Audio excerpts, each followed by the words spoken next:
Hello and welcome to the podcast. I'm Michael LaVista, CEO of CAXI. We focus on helping companies figure out how to play offense with software and really make a difference on the bottom line. And I'm joined today by Les Hamilton, who is the founder and CEO of CPG Integrated, and looking forward to talking a little bit of retail. And before we started the call, we talked a little bit of Indiana football. So for all you Hoosier fans out there, enjoy the magnificent stuff you got behind you. Uh, and maybe tell us a little bit. Let's get some started with some kind of Sure. credentialing. Tell us about CPG Integrated and kind of what led you to start and found that. Absolutely. First of all, thank you, Mike, for having me. It's going to be a pleasure to chat with you today and kind of hopefully bring some insights to the people that listen to your podcast. So, as you said, Les Hamilton, I'm the founder and CEO of CPG Integrated. Like I've had this idea, and I've had this idea and it kind of birthed itself, I guess, back when I was working at Target as a buyer, where I would always seek out and try to find those emerging brands, those smaller companies that really, maybe were trying to, break into the industry. I always liked that. I always tried to, help those companies along the way.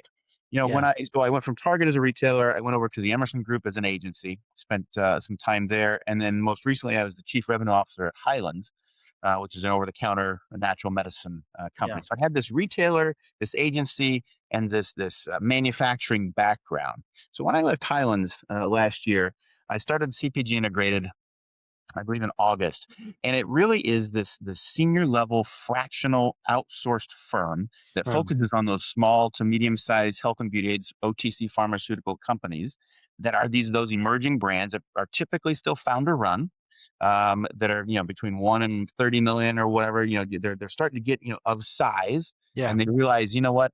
We need to hire a VP of marketing. We've got to get a VP of sales or whatnot. And they go out into the marketplace and they look around and they get sticker shock. And it's Mm, a sticker shock of wow, to get somebody that's super qualified that we need, we can't afford that with salary and benefits and bonuses and expense reports, all that yeah. stuff.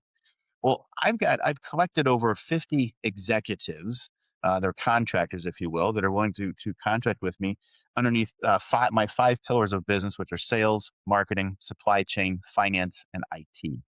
And underneath those pillars, if an emerging brand is looking for someone, I can do that at a fraction of the cost with a fractional senior level executive that has a proven track record that's done it before. That Yeah. quite frankly, it shouldn't take them the full 40 hours a week to do it. They know who to call. They know how to make things happen, and it's been fairly successful.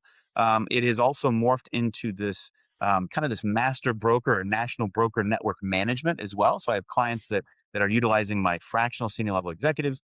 Some that are also using this master broker network. I have some that are using both. Some that are using just one or the other. And so it's really a full service company, if you will, to really help these brands come to market and really and sell their products. Yeah, it's really interesting. I wonder, I think we might serve like a similar psychographic, which is that growing, kind of mid-market business that is ready to make the leap and yet is blocked by this idea, to your point about, we have bandwidth and budget to afford three of these five or seven or nine things. I'm curious for you, Yeah. what's been the breakthrough moment when, if your buyer's a CEO, I'm imagining, like what's the breakthrough moment when you finally decide, okay, you know what? Guys, it's time. We need to make this move. What's the thing that happened? What's the incident, the inciting incident that happens? Yeah, and it really depends on what area of expertise they're looking for. A lot of times, I thought when I started this company, Mike, it was going to be sales and marketing heavy. Hmm. But I'll tell you, the first contract I got was for a CFO. The second contract was for supply chain. And I started scratching my head going, okay, there is really a need out there for people to get their supply chain and logistics down correct from the Hmm. get go. And then understanding that P and L and understanding those finances even before you try to go to the big retailers and sell product and market product. And so really that it's kind of that aha of like, okay, we need to be operationally ready before we start going, to the big guys and understanding, brick and mortar retail. That's really good. And I think I even underscore the second half of your name, the integrated piece. I do feel like a lot of times you run in companies like this, and what's happening is those five pillars you mentioned are kind of rowing in the same direction, but kind of not, and sometimes opposite directions, and they don't even know it. I'm curious. So you're nodding your head. Like what's a story about a time you went in and people are rowing in opposite directions and had to be uh, made aware of the fact? 100%. Yeah. And so real quick on the integrated piece. Yeah. I when I started this company, I didn't want to be consultants. Mm. right? I wanted to be you have my senior level executives come in, develop the strategy, and then help you execute that strategy along the way. I didn't want to just go, "Hey, here's what you got to do. I'm out of here." That's not who we are. Yeah. And a lot of times um, you'll get those that sometimes clash between sales and marketing. Sometimes you get that clash between sales and supply chain. It's like, hey, we just got Walmart and supply chain's like, we can't supply that. We don't have the raw materials. We didn't buy. So there's sometimes this friction that happens in these small companies because everybody thinks everybody knows what's going on. But if you haven't pre-planned ahead of time, you can't necessarily absorb that sales opportunity. And so what happens to resolve the friction?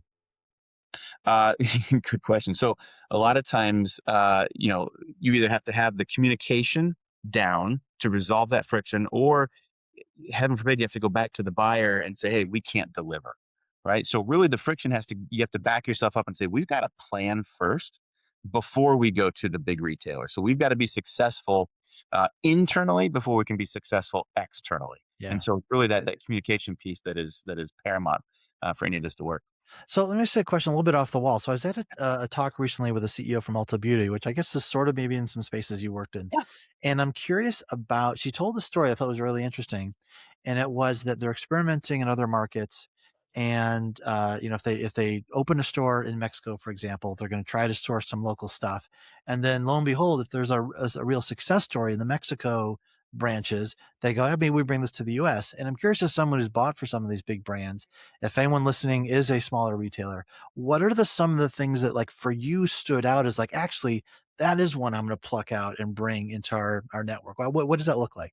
Like from a company standpoint, like why would Yeah, I yeah. yeah. First of all, you've gotta, and I have turned companies down, and I think the first piece is you've gotta believe not only in what they're trying to sell, but also the people.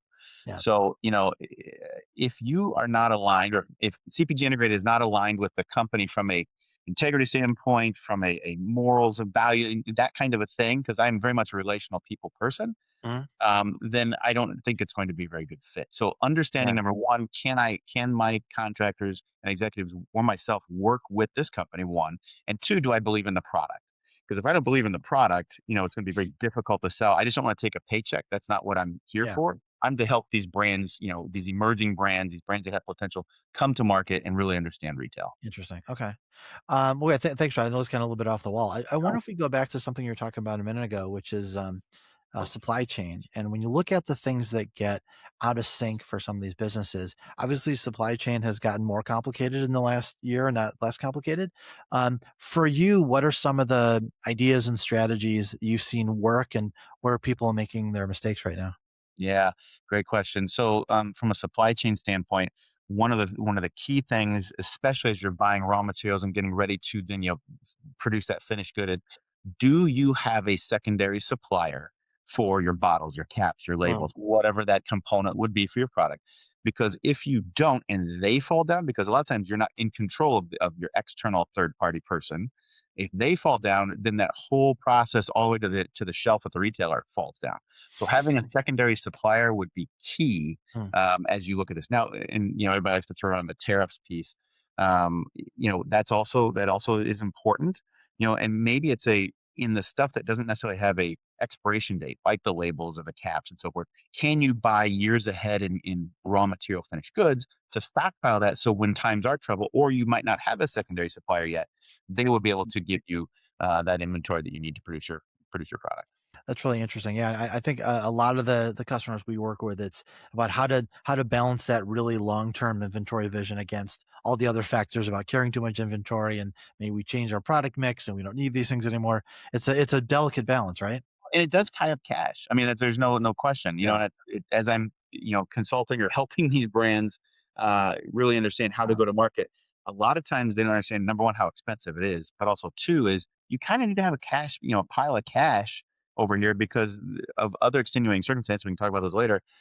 In order to buy those raw materials, to ensure that you might, by the time you ship an order to a retailer, you're probably floating them based on the terms that you have, and so forth and Yeah. so on. So yeah, the cash piece is king. Interesting. I'm curious your take on state of the market. So I was just at a couple conferences lately, and we do a lot of work in helping companies figure out what to do with AI. And one of the things I heard someone coming out of a session recently was, "Oh my God, another thing about AI." And like the world is kind of like saturated. I saw online that you were at the Expo West, and I'm curious, like what in terms of like state of the market, what are some of the things you saw, and if anything had a technology or AI bent, love to hear about it. But really, for you, what was your eye drawn to in the market right now? Yeah, I literally was there the full 2 days, so Wednesday and Thursday, uh, on the show floor for what all 8 hours of time. I walked that entire show, every aisle, every booth. I mean, I want to make sure I hit Hmm. everything. I probably walked away with 25 to 30 good quote unquote leads, if you will, Yeah. for my business, people that could really use a fractional executive, people that could really use a broker network, that kind of thing. But what I saw, I mean, and I've been going to Expo West for a couple decades since Target, is that this industry is alive and well. It is still a people business. While there is technology and you should utilize technology in the business, it is still a relational business. It is still something that that interaction of back and forth with each other, with the buyer, with the salesperson, that kind of thing. It is still a people business. There was a lot of you always look for again, those emerging trends, whether it's magnesium or hydration or whatever that trend would be. You saw a lot of them back in the day. Used to be the mushrooms were the big thing, and a long time ago. And now that's just passe. And so there's many things that you try to pull out from people. Could be patches, could be different delivery methods, could Yeah. be different ingredients, that kind of thing. But I would say this industry is definitely alive and well. Yeah. And it does really, it seems like it's an industry that has like a willingness, but like almost a need to constantly innovate. And seems like there's always Yeah, something new. And what's the danger of getting into a business that all of a sudden, to your point, is, oh, mushrooms, that's last year. Like yeah. what's the thing that you think, if you had to like make these little micro bets on what's on the up for 12 months, and what's kind of like, what do you see as happening? Like if you're really dialed into the weeds? Yeah, I would say number one, as a company, you've got to have a solid new product pipeline. Mm, So what is, to your point too? What is exciting and new today? The mushrooms or the magnesium or the hydro.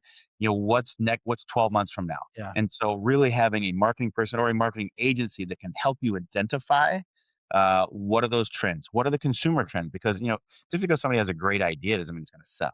And Yeah. so, can you validate your idea either through some focus groups, through a marketing agency, to really help you understand what's the longevity of this item? Is it a flash in the pan for 12 months and we're on to the next ingredient or Mm. flavor or whatever? Or is this something that's sustainable that we can really use and apply to our more of our full time business kind of thing? Okay. So let's say, I'm a CEO in this space right now, and I'm choosing between 3 ideas in our product pipeline.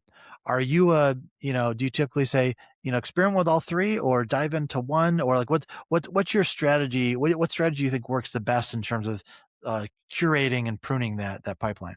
Yeah, I would probably parallel path all three at the same Oh, time, up to a point, and then I would probably also then get a marketing firm to help you with a focus group or help you understand what yeah. is that end consumer looking for. But then also, if you find a trusted retailer that you have a great relationship with, maybe the brokers have a relationship or whatnot, that you can say, "Hey, I'm not going to sell you this. What do you think of this?" Mm, And they can sign NDA or not. I mean, they shouldn't usually tell their competition or your yeah. competition. But having that person that is on the other side of the desk that has seen 100 different presentations, like, does this make sense? And they might be like, man, I've seen 37 of those. Don't go there. Or it's like, wow, this is really unique. Okay, we can try that. Yeah. It's funny, my experience over the years has been, that sort of nothing new under the sun phenomenon of every time someone brings like a brand new crazy idea to us, it's usually a flavor of something else. And and you kind of hit where I usually go, which is any product or idea can win with sustained and intelligent marketing that finds its niche, finds its people, etc. And probably like Target can move the whole country in a direction to something, but smaller brands can't. So like, what's your take on how to make something that is maybe a better version of the same mousetrap, but we're going to market to, like, what's your take on how to navigate that the best? Yeah, that's a very good question. So, when I was a buyer at Target, I had developed the quote unquote better mousetrap, in my opinion. Okay. Right. I was buying the OTC category at the time and in pain relief and pediatric, and I had developed a unit dose acetaminophen.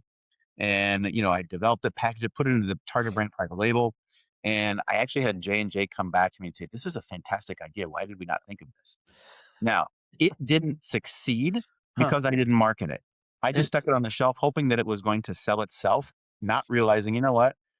I've got to tell the end consumer about it. And yeah. I, as a buyer, did not do a job because it was my own brand of telling an end consumer. Now, as a manufacturer, you've got to get that marketing and advertising right. If the retailer is going to give you that shelf space on the shelf and that real estate, it is your job, Mr. Manufacturer, to drive the consumer in there for the pull off the shelf, right? I mean, Yeah. you have to drive that consumer there. Yeah. How about this? Because we're hitting on a topic I think I see a good amount, which is I feel like a lot of companies are really oriented to building or producing the product and not as much about finding the customer, defining, kind of where it goes, marketing, all that kind of stuff. And there's just sort of if we build it, people will come mentality. And I feel like I've seen that fail over and over. I'm curious if that seems like that resonates to you and like what the mix would be in terms of investments for product and marketing, all that other stuff. Yeah, I would say spend the money up front to understand the end consumer's needs. A lot of times you'll see, companies just say, we're going this way and that's where we're going. That, here we are making this product, not knowing if the end consumer actually wants that. And so, yes, they might be trying to save some money up front on the focus group or the marketing understanding of the end consumer. But if you don't spend that money up front, you're going to spend a lot more money down the road because Yeah. you might get it on the shelf of a retailer and then they're going to mark it down. You're going to take returns. It is much more costly at that point in the stage of the item's life cycle than to do the homework up front. And so I'd Yeah. say do the homework up front to make sure it's something that the consumer wants. I'm wondering just because 'cause you've been, like, on all sides of the process here, what's a story of a time a company did that, like, exceptionally well, do you think? Oh, let's see. So, I'll go back to my Target days. So there have been several different companies that would come to me initially that uh, would say, "Okay, we're not trying to sell you anything. We just want to brainstorm. We just want to kind of sit down with you, tell Yeah. you kind of where we're going, and get your input. We're not even going to sell you anything in the next year. In that we want to sell you something in 2 years. Huh. Now we're going to do our homework. We're going to develop we're going to make an efficacious product that we know is good, that we know is regulated and so forth. But also we're going to develop the packaging that's unique. We're going to have the delivery system be unique, and so it's those manufacturers that do their homework up front Huh. that make sure that they loop in the appropriate people and those stakeholders along the way that they can then, say, okay, now 2 years later, we've done our homework. We know this is going to sell. We did the pricing research and so forth, and we're not going to price ourselves out of the market. This is the right product for the right time at the right place. Yeah. I'm curious because I feel like that sounds so smart and so proactive, and also I can imagine more mid-sized companies going, "Yeah, sure, I don't have 2 years."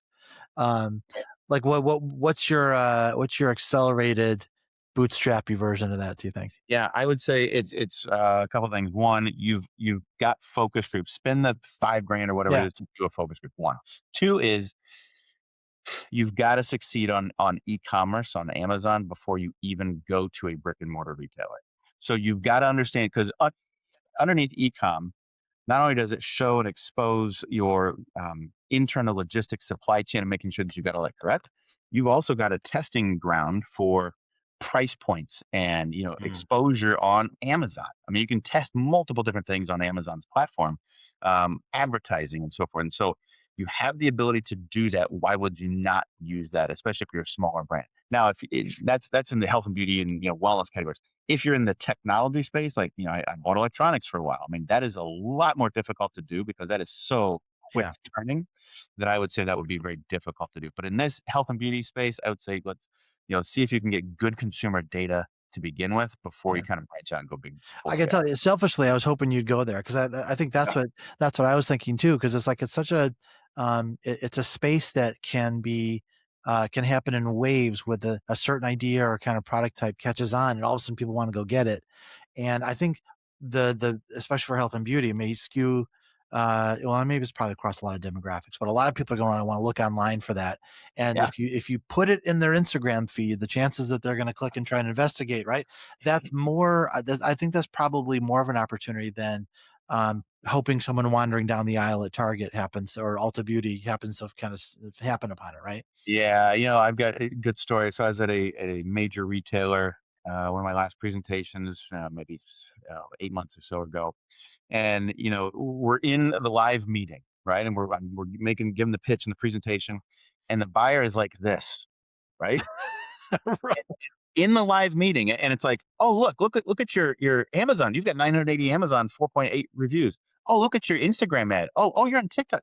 Literally, it is in real time, Mm, real life, as I'm making the pitch, yeah. to the buyer. And so you've got to be prepared and on digital. And that's what I've been advising a lot of my clients is you got to get the e-com done and set before you even think about brick and Yeah, mortar. and embedded in there, I'm sure people heard it, is that don't go into that meeting and be surprised when they look on Amazon and it's not there or there are 0 reviews or whatever. Like, don't embarrass yourself at that moment because, like, you get an at bat, you wanna make sure you make some contact with the ball a little bit, right? You got it. You only get one. Sometimes you only get one swing. Yeah.